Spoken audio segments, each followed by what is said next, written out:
Durant leur histoire, les Simpsons ont prédit de nombreux faits, qui ont plus ou moins eu lieu quelques mois voire quelques années après la sortie des épisodes.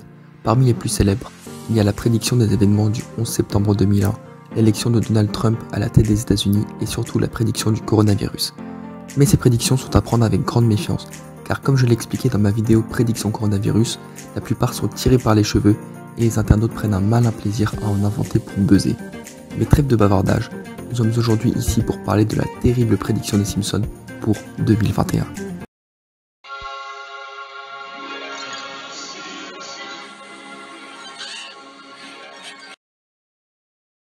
Tout commence dans la dernière saison des Simpsons en date, la 32e.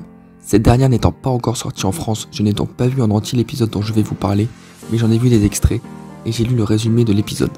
Comme vous le savez sûrement, un épisode Horror Show ou Halloween en français se décompose en 3 parties d'environ 7 minutes. En fait, il y a 3 petites histoires en un seul épisode. Mais la prédiction dont je vais vous parler se passe carrément dans l'introduction de l'épisode, en gros l'équivalent du gag du canapé. Au tout début, les Springfieldiens doivent aller voter pour élire leur nouveau président. D'ailleurs, c'est vraiment basé sur la journée du 3 novembre quand les Américains ont dû choisir entre Trump ou Biden. Sauf qu'Homer, sans doute par flemme ou par oubli, n'y va pas, et les conséquences sont terribles. En effet, on voit Marge l'appeler et d'ailleurs elle porte un masque, donc c'est là qu'on voit que les Simpsons sont fidèles à la réalité et Homer est tranquille dans son hamac. Ensuite, dans la ville, c'est l'apocalypse. Les robots arrivent et détruisent tout sur leur passage. Bon, sans plus attendre, je vous passe l'extrait pour que vous y voyez quelque chose.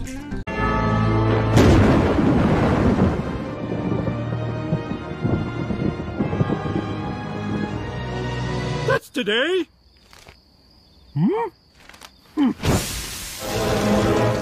So vague. You'll get down here this minute if you care about the 3 things you love most. Are you picturing the kids? Yes, honey mustard. Can I write in Judge Judy? How could you forget everything that's happened the last 4 years? Not sure what you're talking about. Oh, yeah. Well, that one was just funny. That was bad. That was worse. Someone made that up. Yikes. I gotta do something.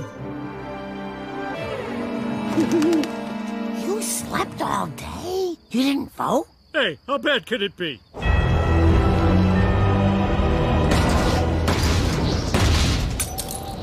You owe me a new pair of glasses. Oh, that's what I get for voting for Kanye.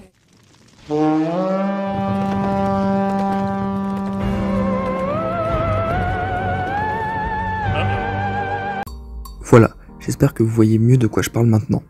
Alors, dans l'extrait, il y a plusieurs trucs intéressants, notamment le robot qui shoot dans Jasper et qui dit « Voilà ce qui arrive quand on vote pour Kenny ». Car rappelez-vous, Kenny West s'est présenté aux élections présidentielles. Mais maintenant, intéressons-nous à la date. Pourquoi les Simpsons nous amènent au 20 janvier? C'est tout simplement car c'est le jour de la passation de pouvoir entre Trump et Biden. Et ce jour-là sera la définition de l'anarchie. Puis, on voit ensuite 3 squelettes arriver, chevauchant des chevaux, avec écrit sur leur drapeau « Pestilence »,« Famine » et « War ». Littéralement peste, famine et guerre. On espère donc que les Simpsons se trompent sur cette prédiction. Évidemment, je le rappelle, les prédictions des Simpsons sont à prendre au second degré, avec beaucoup de recul et de rigolade. Ça y est les amis, cette vidéo touche à sa fin. J'ai vraiment aimé la faire car je kiffe tout ce qui est prédiction et encore plus quand il s'agit des Simpsons évidemment. Je vous laisse débattre dans les commentaires. Comme d'habitude, likez cette vidéo si vous l'avez trouvée intéressante et abonnez-vous si ce n'est pas encore fait. Allez, à la prochaine!